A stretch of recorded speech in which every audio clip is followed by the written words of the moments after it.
The early hours of the war brought a swift fall to multiple United Commonwealth settlements.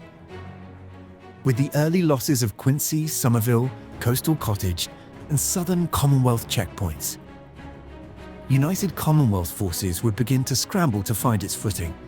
Enclave forces would swiftly march to Diamond City to attempt to reach the gates before the mobilization of the Mass Pike defensive line could be created. President Bennett would begin to call for mobilization of Diamond City security forces and local militia groups to form a counterattack line in the city outskirts to delay the rapid advancing forces of the Enclave Coalition.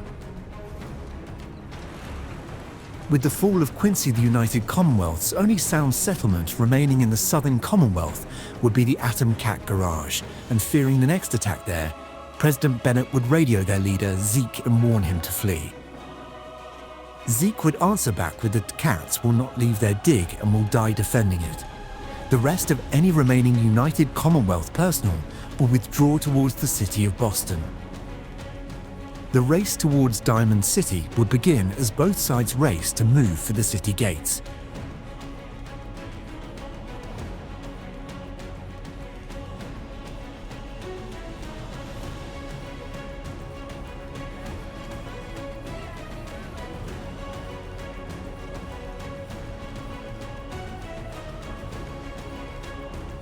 The Mass Pike defensive line was originally created for the potential attack from the gunners, who had long had tensions with the United Commonwealth alliance. After the events of Quincy, the plan was drawn up for the possibility the gunners would one day launch an attack. The plan removes Commonwealth forces out of the Southern Commonwealth to avoid encirclements and high casualties due to the lack of UCA presences in the southern half. Although the plan abandons much of the South Commonwealth, the plan would come with a large-scale counterattack once the gunners would spread thin with capturing empty targets. The plan did not account for any gunner threat in the Northern Commonwealth. During the attack of Quincy at the start of the Enclave War, the Commonwealth Alliance believed that it was the gunners had started a war unaware of the Enclave, presence marching from Gunner Plaza towards Diamond City, while gunner forces attacked Quincy. President Bennett would have the only military officer available to mobilize the defensive plan. Major Whaley of the 212th Boston Infantry Division would be the officer selected to man the defense. Major Whaley is a veteran of the Brotherhood ranks who had once fought in the Institute War and at the Battle of Raven Rock as a knight. After the Institute War, he would join the United Commonwealth ranks. Little did he know he would once again be engaging the Enclave in battle.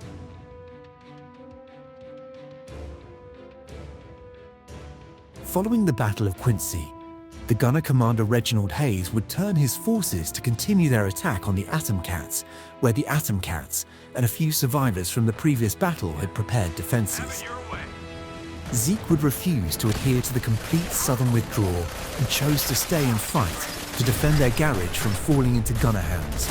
Reginald Hayes would use the garage as armor repair and logistical location if captured to help aid his overall goal of capturing the castle. A small force of Enclave soldiers would aid the gunners in cutting off any escape of fleeing soldiers. Hayes's men would press the attack to capture a key location to further the march. The Atom Cats would be abandoned by the untied Commonwealth due to the retreat order, and all possible aid would be suspended by orders of Major Whaley, leaving the Atom Cats completely alone and without any aid. The battle would be one-sided as the gunner forces of Reginald Hayes would tear through the garage and leaving the Atom Cats to be slaughtered.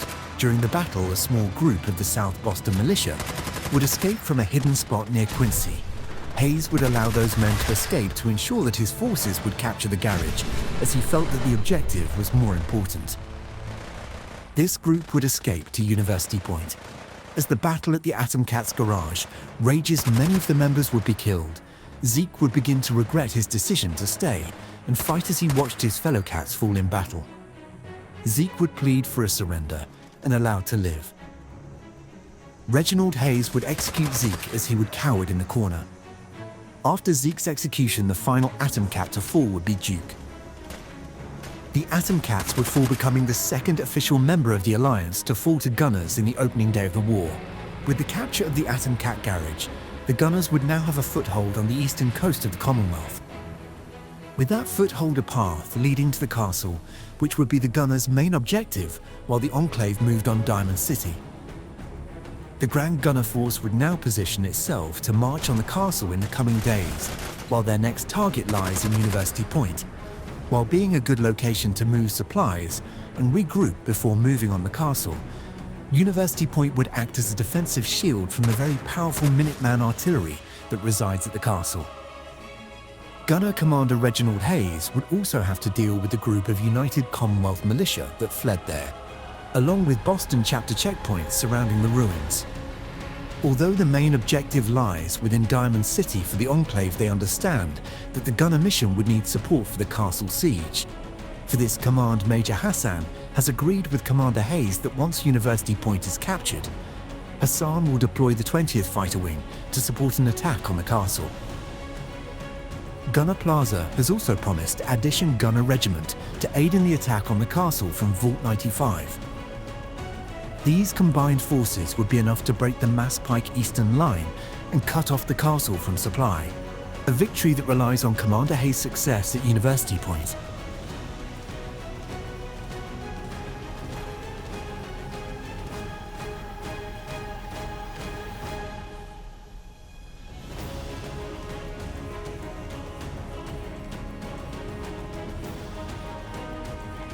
While the Southern Invasion Force would have begun their attack, the Northern Invasion Force would have begun to cut off Salem and squeeze the United Commonwealth forces there towards the Salem town center. General Roman Maximus would mount a hard defensive stand at the gates of the city, where defenses had been built up. The Gunners out of Hub City would launch an attack to disrupt the defensive fortification effort. The first of many battles in Salem would begin with intense combat in the north and south entrances of the town. Colonel West would hold off from joining the reckless Gunner assault due to the lack of information of the forces inside Salem, which would lead to a Gunner-only assault that would lead into a poor offensive plan and high casualties. The United Commonwealth forces would fully rout the Gunner attackers and cause a withdrawal of the assault. The battle would only slightly stall the preparation efforts and build confidence of a stand in United Commonwealth ranks. During the battle, the Enclave Northern Commander Colonel West would begin positioning his forces not just around Salem, but further up the coast to prevent a possible landing from any troops in transit from Far Harbor. General Maximus understands that his best hope is to defend their position in Salem rather than attempt a reckless breakout. With the Gunners proving to be reckless in their attacks, the main threat will be from the lying-in-wait Enclave forces, while Colonel West would split his forces and send a B Army group to begin marching towards Bunker Hill to begin Phase 2 of Plan North in encircling Boston from the north. The only forces to hinder the plan would be the scattered militias and the Boston chapter. As for now, Salem would begin to group into a stalemate, while the Commonwealth forces would begin to dig in and prepare for a long siege of Salem. Although cut off from resupply, because Salem was used as a transport hub, there would be large amounts of supplies.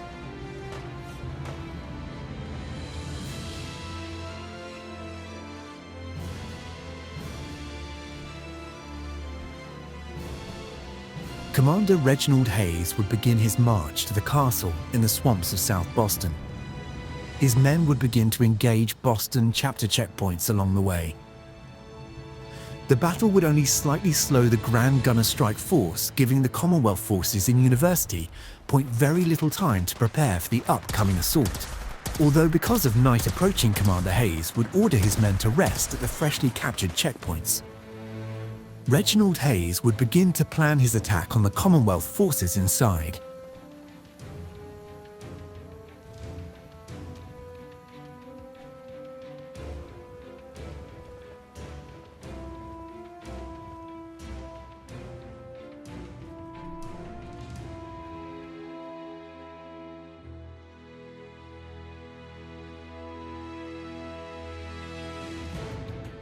During the early attack on Quincy, A separate attack would begin simultaneously on the coastal town of Far Harbor by the Children of Atom.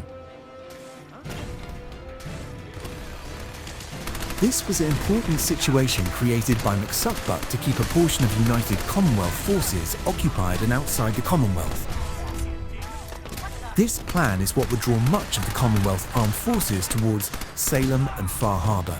McSuckbutt would send an Enclave agent named Richter to Far Harbor after learning about the Institute and sending agents to the Commonwealth. Richter would lead a quick attack on the people of Far Harbor to draw them into conflict on the island. The small Children of Atom force would attack General Franklin Abernathy's forces that were stationed in the town due to the heightened tensions. This attack would cause a war to start between the Children of Atom and the people of Far Harbor. This plot hatched by McSuckbutt would have been one of the longest planned situations over the span of years, building up tension on the island. Although because of Nate's efforts on the island tensions had settled at one point, which is why the attack would have been planned to fully skyrocket the tensions and start a war. With the people of Far Harbor being in the United Commonwealth, an attack on the town would trigger the United Commonwealth to be forced to deploy forces to the island. Richter would watch the battle from afar to observe how the people would react. Richter would be ordered by McSuckbutt to prolong the conflict until the majority of the Commonwealth was captured, and he would then deploy a division to Far Harbor to capture the town. The probe attack would only be the beginning of the Island War. The War of the Island would be fought in a separate theatre than the Commonwealth War. The war would be a brutal one, and a war that would nearly destroy the island of Far Harbor. President McSuckbutt's plan to distract and spread out Commonwealth forces would not catch any snags, and his final part of the invasion plan would be his part he would play from the Appalachian Mountains. Something McSuckbutt had planned for the Brotherhood since the Battle of Raven Rock.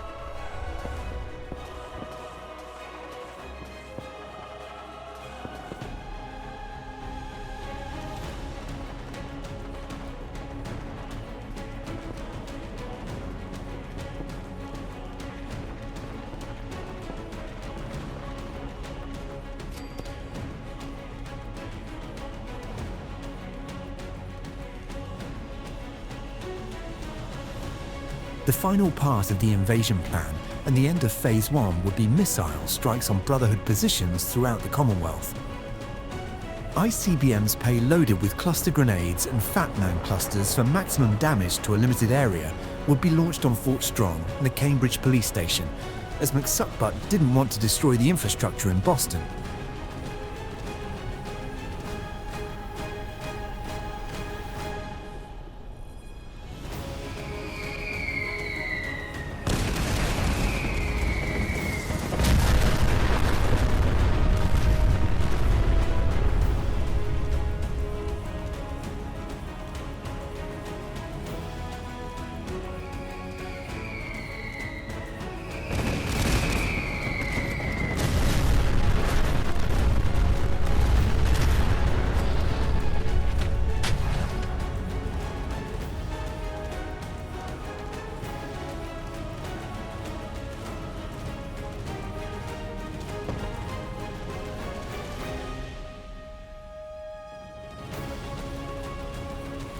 While ICBM strikes would cripple Brotherhood of Steel positions and the gunners would capture the Atomcat garage, Command Major Hassan's forces would begin reaching the outskirts of Diamond City.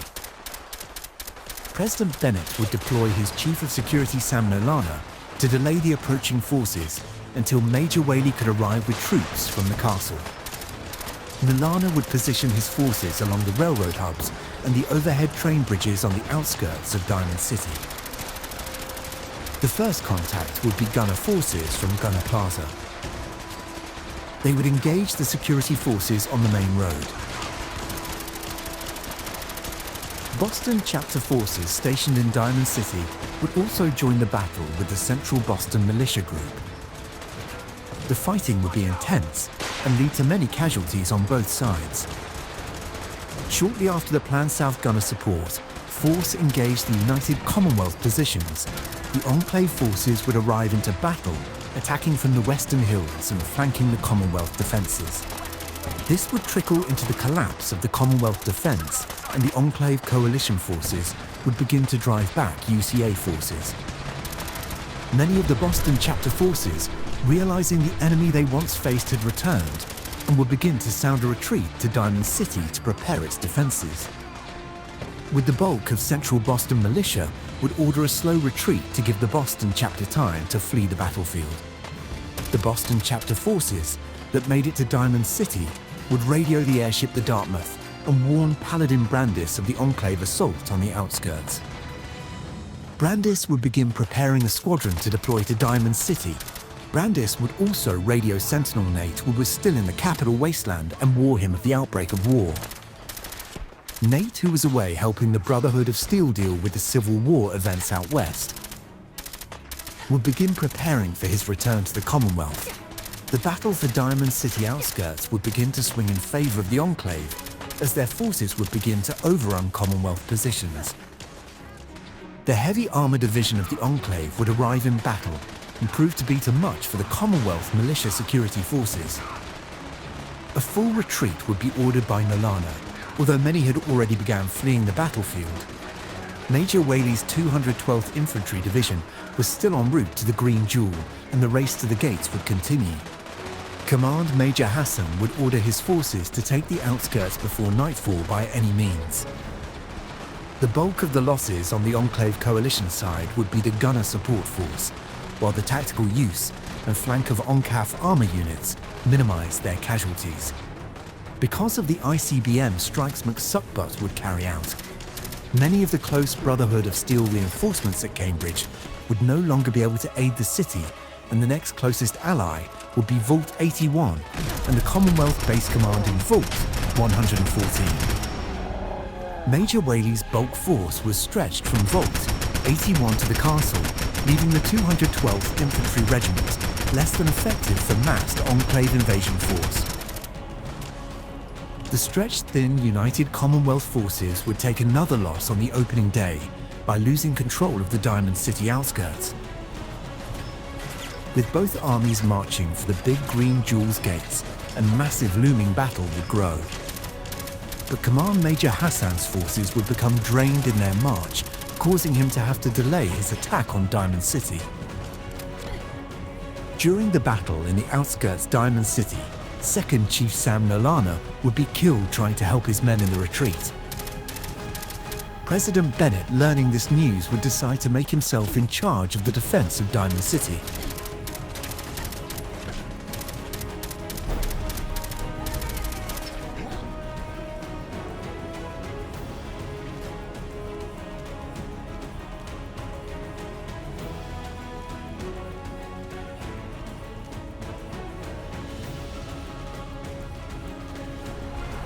During the first night, it would be so brutal, it would become to be known as the Long Night.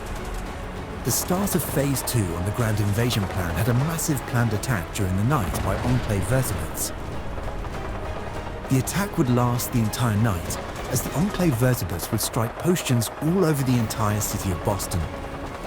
While Brotherhood vertebrate wings would take to the sky, many of them would be forced to land due to the overwhelming attack from above. The night air raid was meant to continue the fight for the United Commonwealth Alliance, while allowing the bulk of the invasion force ground units to rest.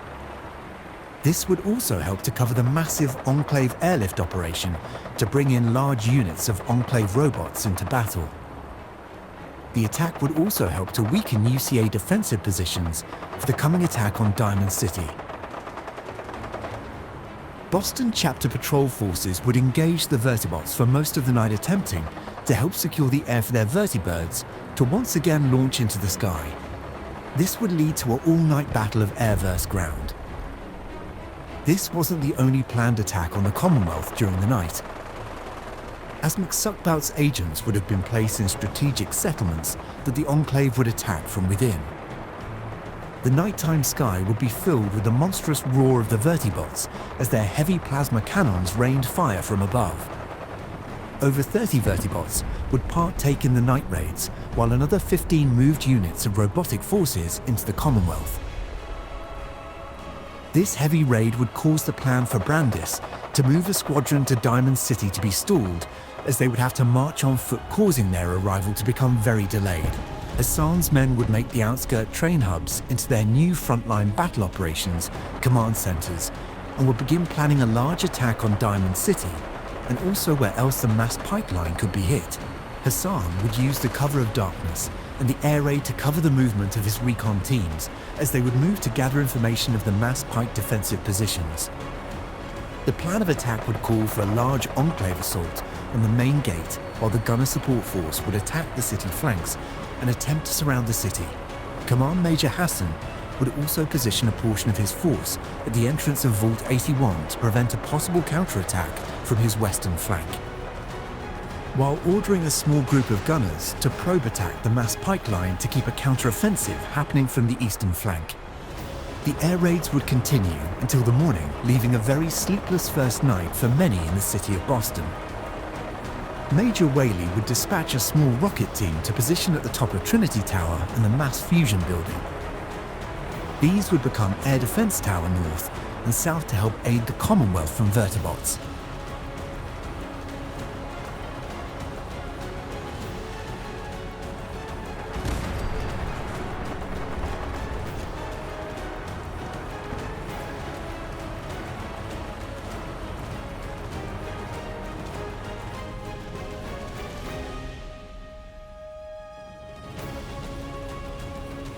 McSuckbutt would also have a long-planned attack on the location of Good Neighbor for their harboring of ghouls. He saw this settlement as an abomination of life and would see it destroyed unlike other settlements he wished to not kill the population of. McSuckbutt had sent one of his agents into Good Neighbor to blend in with the population. He also had 2 Enclave soldiers act as hired guns and would send them to infiltrate the third rail. As it was an underground location and his ICBM strikes could not destroy it. Agent X would be that agent as he would await for the ICBM to hit and then kill anyone who was in the third rail. The other 2 soldiers would be awaiting for the shooting to start to target malicious security forces within. McSuckbutt would launch another ICBM targeted at Good Neighbor with a larger payload to ensure maximum damage of the cluster bombing.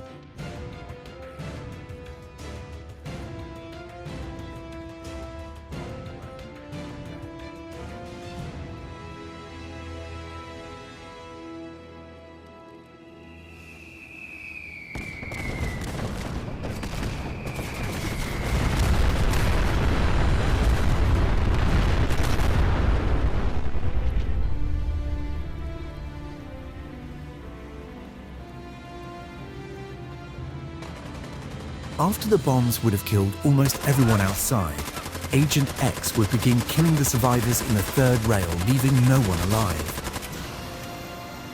The settlement of Good Neighbor would fall, becoming the third major United Commonwealth settlement to fall in the war. Because of the Enclave missile command structure, McSuckbutt would have to wait a few days before the silos would be rearmed, before being able to use any more strikes on the Commonwealth. But these strikes would not be the last.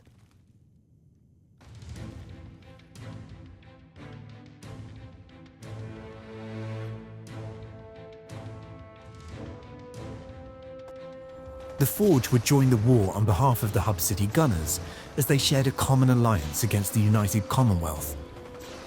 The Forge would begin raiding farms in the north, burning crops and other Commonwealth equipment. The Flaming Fanatics had once been attacked due to the actions of a Finch and have plotted revenge ever since, waiting for the day they would get the chance to burn the farm that sat next doors. The Forge would help to secure a larger area in the Salem area, creating an even larger split between the troops trapped in Salem and other Commonwealth forces. The Forge raiding farms would also begin to cripple supply for the Commonwealth and would start to strain future resources. Because of the Forge joining, Colonel West promised to offer them gold and upgraded weapons to better fight in the war. The Forge would decline and ask only they be left alone after the war. The Forge would burn frames like the Slog and Finch's farm, and killing the members of those farms to hang on spikes in their forgery. The gunner forces in the north would aid these attacks on farms and continue towards the BOS checkpoints. The northern skirmishes would grow throughout the north as gunner forces attack from multiple locations like Hub City and Vault 75.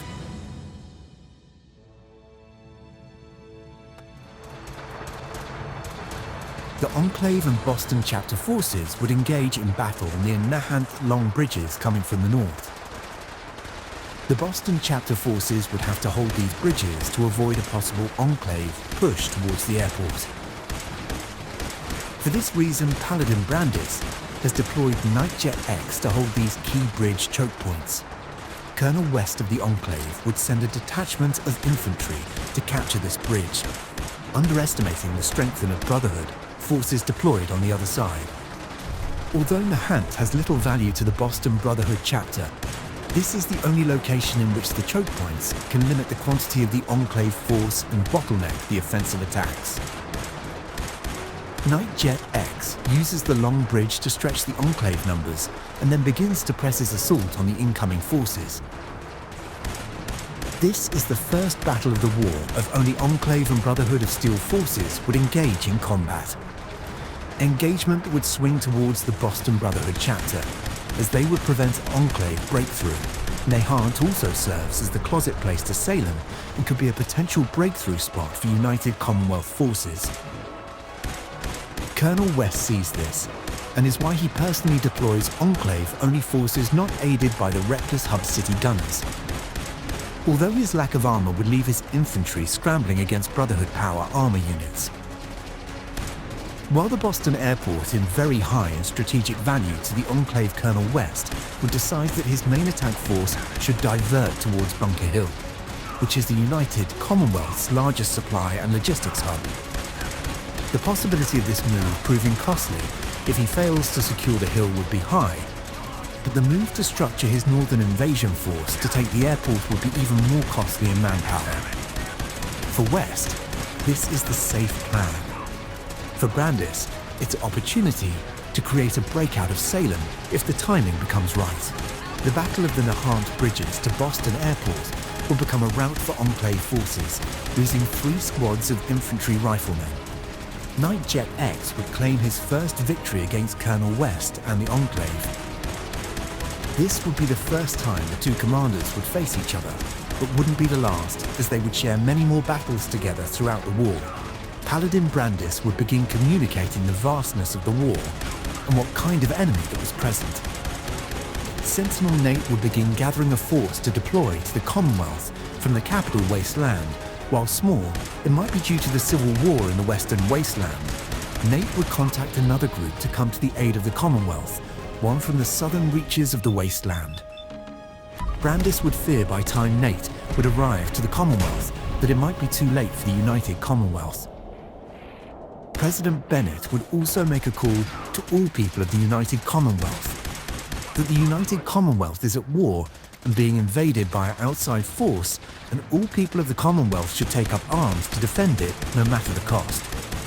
Enclave forces now having a foothold in multiple locations in the Commonwealth will begin to pour in. The already sizable invasion force would continue to grow for the coming weeks. Nahant bridges to Boston Airport would be used as a moral booster for the Boston chapter, as they would muster a victory after so many losses within the first 2 days.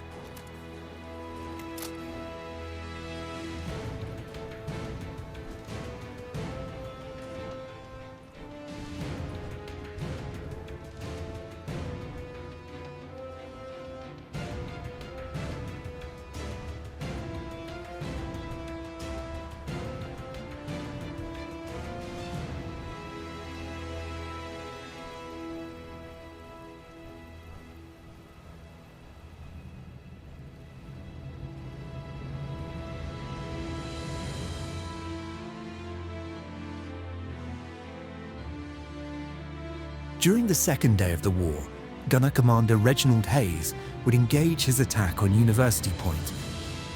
Hayes would order his forces to split in 3 groups. 2 groups attacking from the front entrances, while Hayes took a squad of men and waited for the fighting to begin. University Point was not fortified, but because of the previous settlement before the Institute destroyed it. The ruins had multiple natural defensive spots that made it hard to attack.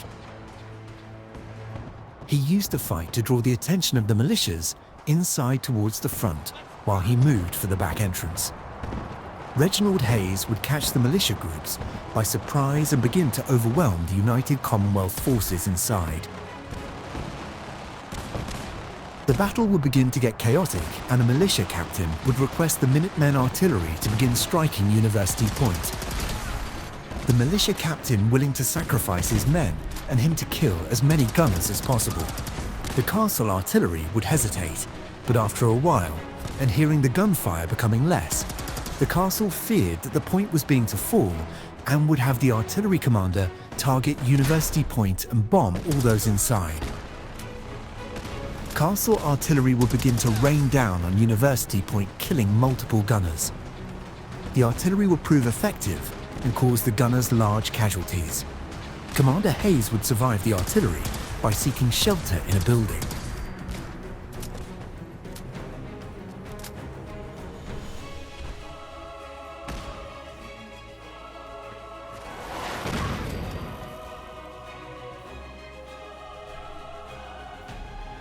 The gunners would successfully capture University Point, although the castle artillery would be in range of the gunners and still be a threat.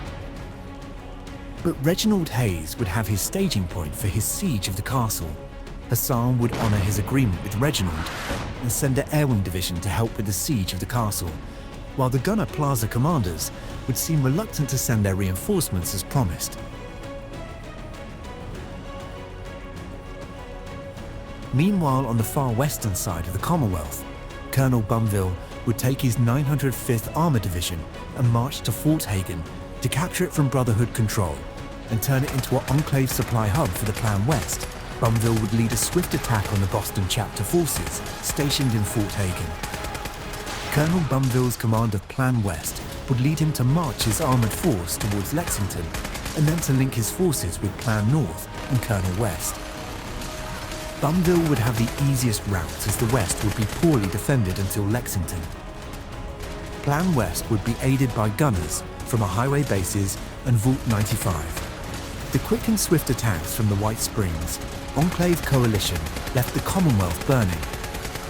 In 2 days, the Enclave captured massive ground and destroyed 3 of the founding settlements of the untied Commonwealth Alliance.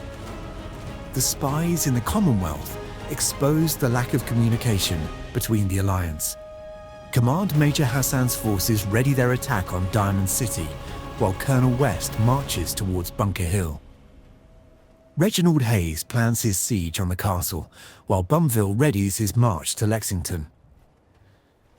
The United Commonwealth moves to adjust to the major losses it suffered in the opening days, while Major Whaley races to the Diamond City Gate before Enclave forces reach it.